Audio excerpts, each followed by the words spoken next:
아까 제가 말씀드렸죠. 이 행동의 순서가 자연스럽습니까? 제일 먼저 말을 준비하고, 그 다음에 2명의 종과 이삭을 준비시키고, 세 번째로 나무를 쪼개서 땔감을 준비하고, 네 번째로 출발합니다. 자, 이 기록 순서가 저자가 아무런 의도 없이 그냥 이게 중요하겠나, 실제 행동 순서와 다르게 기록되었을 수도 있습니다. 그런데 만약에 이 기록 순서가 아브라함이 실제로 행동한 순서 그대로 기록되었다면 독자인 우리들은 이 행동 순서에서 아브라함의 마음을 느낄 수 있다는 것입니다. 저 같으면 이 행동의 순서를 자연스럽게 만든다면, 첫 번째 행동이 말에 안장을 지웠다면 그 다음 행동은 무엇이어야 되겠습니까? 만약에 첫 번째 행동이 말에 안장을 지우는 것이었다면 다음 행동은 무엇이어야 되겠습니까? 다음 행동은 떠나야죠. 그죠? 말을 다 준비했으면 타고 가야죠. 또 만약에 여러분 같으면 아침에 일찍이 일어났는데 내 혼자 갈 일이 아니고 동행이 있다면, 여러분 같으면 그 다음 일찍 일어나서 할 일이 무엇이겠습니까? 그 다음 할 일이 뭐겠습니까? 같이 동행할 2종과 그 아들을 준비시키겠죠. 늦지 않도록 준비하라고 동행할 자들을 먼저 명령하고, 늦지 않도록 막 명령하고 그랬겠죠. 그런데 아브라함은 자기 말부터 먼저 준비시키고, 그 다음에 말을 다 준비했으면 떠나지도 않고 2종과 그 아들을 다음 준비시켰고, 그리고 번제에 쓸 나무를 직접 쪼개고 그 다음에 떠났다는 것입니다. 자, 제가 여러분들에게 같이 생각하자고 지금 전하고 싶은 말은 무엇이냐면, 지금 아브라함이 대단한 결단력으로 여정을 준비하고 있지만 이 일이 순서를 보니 아브라함의 마음에서 무엇을 볼 수 있는 것입니까? 혼란스러움을 볼 수 있다는 겁니다. 무슨 지금 딱 정신을 제대로 차리고 딱 논리적으로 빈틈없이 지금 일을 하는 것처럼 보이지만 실제로는 두서없이 복잡한 마음이 지금 일하는 순서로 막 보인다는 것입니다. 지금 날이 밝아서 결심하고 하나님의 명령이니 내가 해야지 하고 아침에 일찍 일어나서 막 일들을 하려는데 그 일이 막 두서없는 거예요. 왜? 결심은 있는데 그 마음의 혼란스러움은 숨길 수 없으니까. 정말 이 일을 하겠다고 하는데도 그 마음의 혼란스러움이 표현되고 있다는 것입니다. 자, 다음은 모리아산 근처에 도착한 후 5절 우리 한번 같이 한번 읽어보겠습니다. 이에 아브라함이 종들에게 이르되 너희는 나귀와 함께 여기서 기다리라. 내가 아이와 함께 가서 예배하고 우리가 너희에게로 돌아오리라. 참, 여기서 놀라운 점은 우리가 너희에게로 돌아오리라. 이 말이 이제 여기서 핵심이죠. 우리는 누굽니까? 아브라함과 이삭이지 않습니까? 아브라함의 계획에 의하면, 하나님의 명령에 의하면 자기 혼자만 돌아오게 되어 있어요. 그런데도 우리가 갔다가 돌아온다고 지금 종들에게 얘기하는 것입니다. 이 발언의 속마음은 무엇이겠습니까? 어떤 학자들은 삐딱하게 해석하자면 별 뜻이 없다. 그냥 아들을 죽일 것을 숨기기 위해 종들에게 지금 거짓말처럼 한 것이다. 이렇게 부정적으로 해석합니다. 그러나 긍정적으로 해석하자면 분명하게 지금 아브라함은 우리가, 나와 이삭이 돌아올 것이다 라고 말했으니 하나님께서 이삭을 살려주실 것을 믿고 있다라고 해석할 수밖에 없다는 것입니다. 오늘날 우리가 믿는 종말의 부활신앙, 그 차원이 아니라 아주 단순한 부활신앙, 하나님의 명령이니 내가 순종해서 아들을 죽여도 하나님께서 다시 살려주실 것이라는 단순한 부활신앙을 가지고 있다는 것입니다. 시간을 갑자기 막 수천 년을 뛰어넘어서 아브라함이 우리와 똑같은 부활신앙을 가졌다, 그런 해석이 아닙니다. 우리는 종말에 있을 부활신앙을 가진 것이고요. 아브라함의 부활신앙은 우리가 가진 부활신앙과 차원이 다르죠. 아브라함의 부활신앙은 무엇입니까? 정말로 단순한 부활신앙. 내가 하나님 명령대로 아들을 죽이니 하나님이 나중에 이 아들을 반드시 다시 살려주실 것이라는 그런 단순한 부활신앙을 가지고 있었다는 것이죠. 의인 욥이 자신의 전 재산과 아들들을 다 잃어버린 후에 우리가 이런 고백을 했습니다. 유명한 고백인데 같이 한번 읽어보겠습니다. 내가 모태에서 알몸으로 나왔사온즉 또한 알몸이 그리로 돌아가올지라 주신 이도 여호와시요 거두신 이도 여호와시니 여호와의 이름이 찬송을 받으실지어시다 하고. 자, 아브라함은 이 욥의 신앙에다가 부활 신앙까지 덧붙였다라고 어떤 학자가 멋지게 이렇게 고백했습니다. 같이 한번 읽어보겠습니다. 주신 이도 여호와시요 거두신 이도 여호와시며 돌려주시는 이도 여호와시다. 여러분, 돌려주시는 이도 여호와시다. 이 표현을 너무 잘한 것 같아요.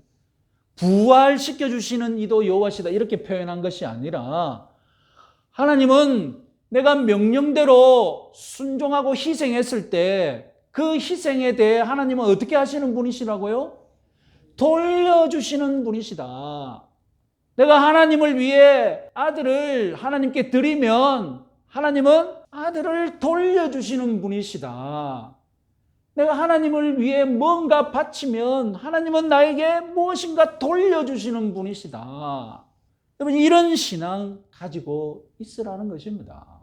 주신 이도 여호와시요 거두신 이도 여호와시다. 이것은 욥의 신앙이었다면 오늘 본문의 아브라함은 한술 더 떠서 뭐라고요? 돌려주시는 이도 여호와시다. 여러분, 오늘 설교 조금 더 있지만 다 잊어버리도 되는데 무엇만 기억하셔도 남겠습니까? 돌려주시는 이도 여호와시다. 여러분의 신앙도 이렇게 되시기 바랍니다. 드디어 번제를 드리는 현장에서 아브라함이 어떻게 행동했는지 우리 9절에서 11절까지의 말씀 같이 한번 읽어보겠습니다.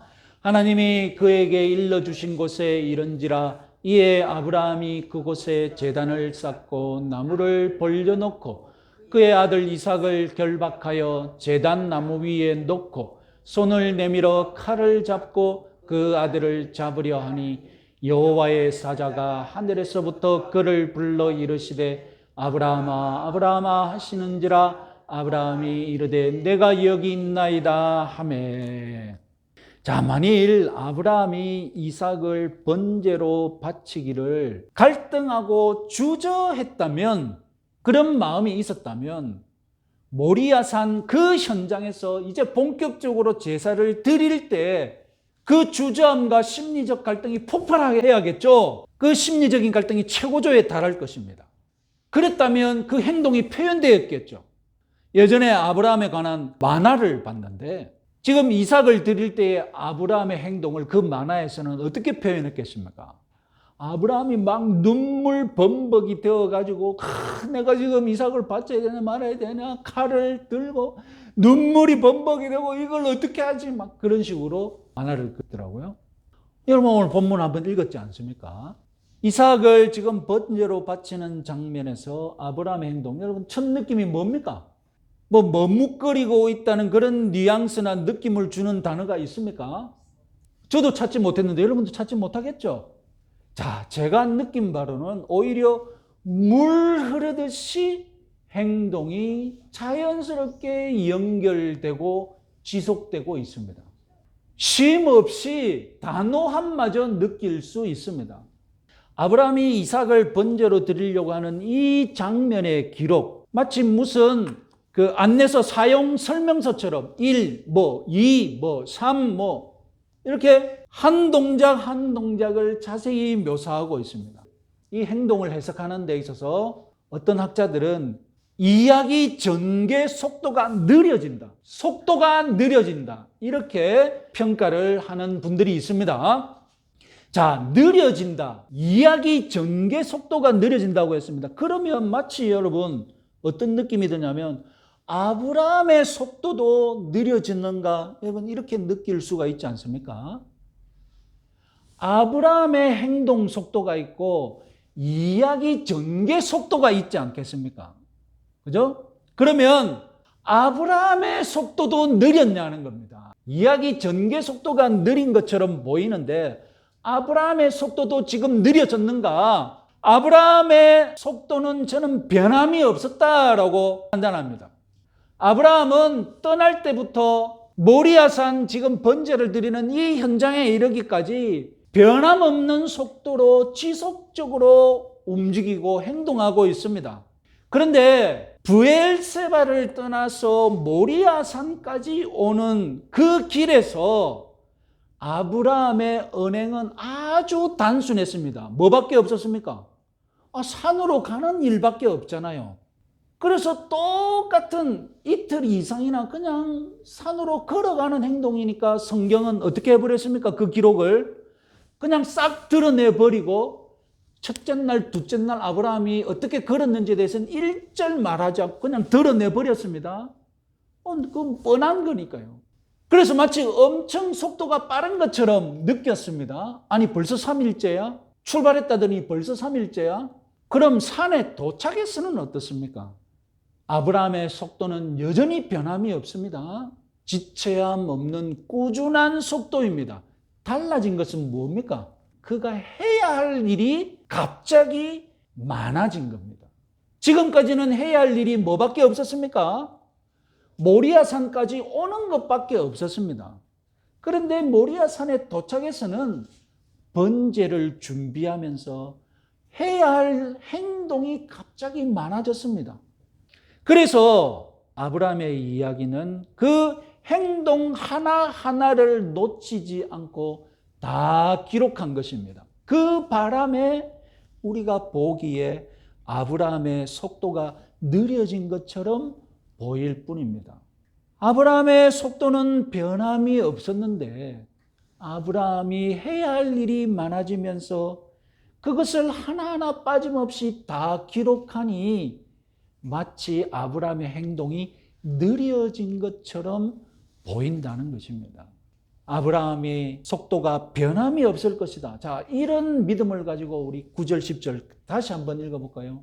자, 하나님이 그에게 일러주신 곳에 이르신지라 이에 아브라함이 그곳에 제단을 쌓고 나무를 벌려놓고 그 아들 이삭을 결박하여 제단 나무 위에 놓고 손을 내밀어 칼을 잡고 그 아들을 잡으려 하니.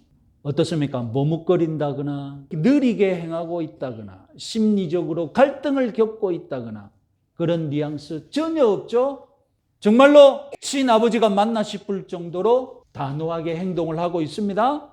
자, 지금까지 우리는 아브라함의 행동들을 주목하면서 아브라함의 마음을 한번 추적해 보았습니다. 아브라함의 모든 행동들을 가장 간단하게 압축한 아브라함의 언행이 있는데 오늘 본문에서 무엇이겠습니까? 이 단어를 보니 아브라함이 오늘 행동한 모든 일들을 가장 잘 담고 있구나. 그렇게 생각할 수 있는 단어가 있습니다. 무엇이겠습니까? 힌트를 드리자면 아브라함의 입에서 3번이나 반복되고 있었습니다. 1절, 7절, 11절 내가 여기 있나이다. 내가 여기 있다입니다. 히브리어 문자 그대로 번역하면 나를 보라입니다. 누가 무엇인가 말하고자 할 때 나를 보라 이것을 어떻게 멋지게 번역했냐면 내가 여기 있다 이렇게 번역한 것입니다. 내가 여기 있으니 나를 보고 말하라 그런 뜻입니다. 내가 여기 있나이다 이 답변이야말로 간단 명료한 순종의 선언입니다. 그래서 2가지 의미가 있겠죠. 첫 번째는 지금 무슨 말이든 듣겠다는 것입니다. 여러분 잘 듣는 것이 순종의 첫 번째 단계입니다. 잘 듣지 않는 사람은 순종할 수가 없습니다. 당연하죠. 잘 들어야 무슨 일을 할지 알 수 있잖아요. 안 들으면 뭘 해야 될지 모르고 안 듣겠다는 것 자체가 벌써 순종할 뜻이 없다는 것 아닙니까? 그래서 로마서 10장 17절 말씀에 믿음에 관하여서 잘 정리를 했죠. 뭡니까? 믿음은 어디에서 난다고요? 믿음은 들음에서 나며 들음은 그리스도의 말씀으로 말미암으니라. 듣는 것이 모든 일의 첫 번째입니다. 신앙의 첫 번째 단계는 뭡니까? 듣는 겁니다. 이 듣는 것을 뭐라고 표현한 겁니까? 내가 여기 있습니다. 내가 듣겠습니다. 여러분, 올 한 해는 잘 듣는 한 해가 되시기 바랍니다. 여러분, 성경 말씀도 잘 들으면서 읽을 수 있습니다. 요즘 유튜브를 통해서 성경을 오디오로 읽는 프로그램들이 넘쳐나고 있습니다. 우리 수요 예배도 그렇게 하고 있지만 여러분 집에서도 유튜브를 통해 오디오 성경 읽기가 모든 프로그램들이 얼마나 잘 나오고 있는지 모릅니다. 드라마틱하게 성경을 읽는 그런 것도 있고요. 우리 수요 예배 때 하는 것처럼 빠르게 성경을 읽는 프로그램도 있고요. 여러분 입맛에 맞춰서 하나님 말씀을 들을 수 있는 좋은 프로그램들이 얼마든지 여러분 지천에 깔려 있으니 올 한 해는 말씀을 잘 들으시는 한 해가 되시기 바랍니다. 그 다음에 바라기는 설교도 좀 듣고, 담임 목사 설교도 좀 자주 듣고 그렇게 하십시오. 잘 들으면 잘 풀리는 줄 믿으시기 바랍니다. 반대로 안 들으면 안 풀리는 줄 또한 확신하시기 바랍니다. 내가 여기 있나이다. 두 번째 의미는 지금 여기서 순종하겠다는 선언이기도 합니다. 내일 내가 듣겠습니다. 내일 내가 있겠습니다. 이 말이 아닙니다. 지금 이 자리에 내가 있으니 지금 여기서 바로 행하겠다는 뜻입니다. 내년에 있겠습니다. 이런 말이 아니라 지금 여기 있겠습니다. 이런 뜻이라는 겁니다. 여러분 미래를 약속하면서 현재를 무시하는 그런 신앙생활 해서는 안 됩니다. 미래만 거창한 신앙생활 해서는 안 됩니다. 미래 없어도 됩니다. 미래는 주님이 책임져 주실 것이니 우리는 뭘 잘하면 되겠습니까? 지금 여기서 잘하면 되는 겁니다. 그래서 우리 좋은 신앙을 가진 성도의 언어 습관은 무엇입니까? 지금 여기서 뭘 하겠다고 자주 말하는 사람이 좋은 신앙을 가진 거예요. 나쁜 신앙은 어떤 말을 자주 합니까? 지금은 약속하지 않고 항상 미래만 얘기해요. 내일, 모레, 내년 어떻게 하겠습니다. 지금은요? 지금은 잘 모르겠어요. 지금 분명하지 않으면 내년도 분명하지 않습니다. 지금 분명하게 순종하고 지금 분명하게 실천하면 내일도 내년도 여러분은 신앙은 변함없이 성장하고 성숙해질 것을 믿으시기 바랍니다. 2025년 여러분 올 한 해는 현재 지금 내가 여기 있습니다라고 하나님께 자주 선언하시고 지금 내가 여기서 결단하고 실행하겠습니다. 이렇게 여러분들이 열매를 거두시는 그런 한 해가 되시기 바랍니다.